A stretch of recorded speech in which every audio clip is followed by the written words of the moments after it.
এক একজনের এক এক রকমের পছন্দ থাকে, তো আমার পছন্দ ছিল এই সাউথ ইন্ডিয়ান সাজটা।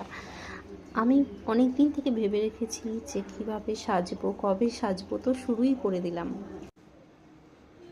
আমি কিন্তু মেকআপ লাগাই না, জাস্ট আর আইলাইনারটা আমি করেই নিয়েছি অলরেডি। আগে যারা ফেসবুকে এসেছো তারা তো ভীষণই লাকি, কিন্তু এখন যারা আসতে চলেছো বা আসছো তাদেরকে আগে থেকে নিজের মনের মধ্যে তৈরি করে নিতে হবে যে প্রচুর ধৈর্যের দরকার হবে। অত সহজে ভেঙে পড়লে কিন্তু হবে না, অনেক রকমের ঝড়ঝাপটা আসবে, অনেক রকমের খারাপ কমেন্টও আসতে পারে। তো তার জন্য তোমরা কখনো ভেঙে পড়বে না। আর সবথেকে বড় ব্যাপার হলো তুমি তোমার মতন করে কন্টেন্ট ক্রিয়েট করবে, কিন্তু অবশ্যই ফেসবুকের গাইডলাইন মেনে। চলো, আমি তো তৈরি হয়েই নিচ্ছি মোটামুটি।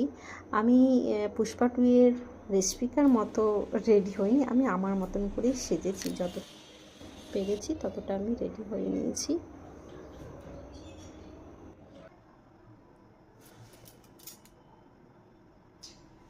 নমস্তে, কেমন লাগছে আমার এই ড্রেসটা?